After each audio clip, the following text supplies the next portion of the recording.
the town of Tradeville and the Tariff Tyrant. In the bustling town of Tradeville, goods flowed like water. Farmers sold apples, weavers made cloth, and builders hammered nails. Everyone traded with the towns across the river, and life hummed along. That is, until a hulking figure named Tariff Tony took over.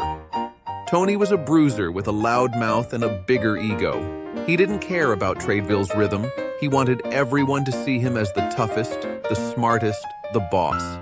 "I'm gonna make us the best," he bellowed, slapping heavy tolls on everything coming from across the river.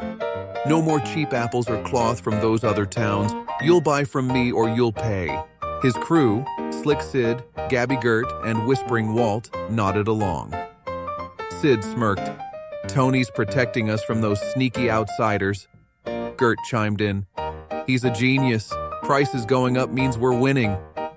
Walt muttered, "Anyone who complains just doesn't get it." They didn't care that Tony's rules were choking the town. They got cushy deals out of it. But Tony's tolls hit hard. The farmers couldn't sell their apples across the river anymore, so their barrels rotted. The weavers ran out of cheap thread and their looms sat quiet. Builders jacked up prices for houses because nails cost triple now. Shops emptied out and folks started arguing over scraps. Tony didn't blink. "I'm in charge," he bragged, strutting past the shuttered stalls. "You should thank me. I'm bigger than the old ways." Most folks grumbled but kept quiet. Tony was loud and his crew had sharp tongues. Who dare cross them? Then came Ella, a scrappy kid who ran a fruit stand with her dad.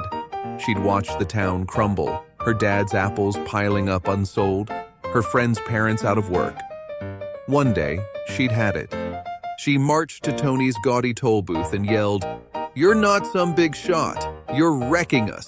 These tolls aren't making us strong. They're starving us. We need trade, not your tantrums."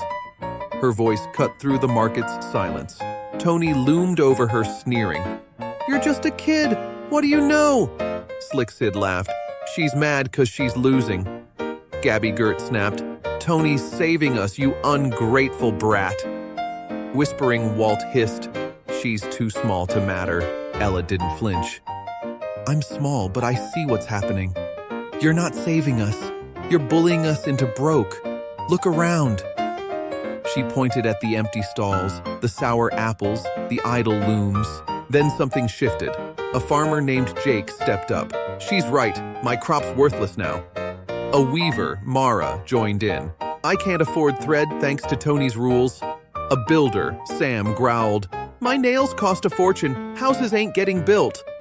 One by one, folks crowded around Ella, their voices rising. Tony shouted louder, but his crew started to waver. Sid slipped off, muttering, "Maybe Tony's not the winner here." Gert stopped talking, and Walt slunk into the shadows. The crowd kept growing. Farmers, weavers, builders, shopkeepers, all glaring at Tony. He wasn't looking so big anymore. Finally, Tony threw up his hands.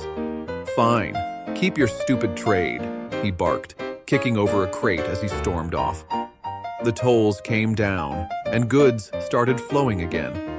Apples crossed the river, thread filled the looms, nails hammered into wood. Tradeville wasn't perfect, but it was breathing. Ella wiped her hands on her apron. "He only won as long as we stayed quiet," she said. "Together we're tougher than he'll ever be."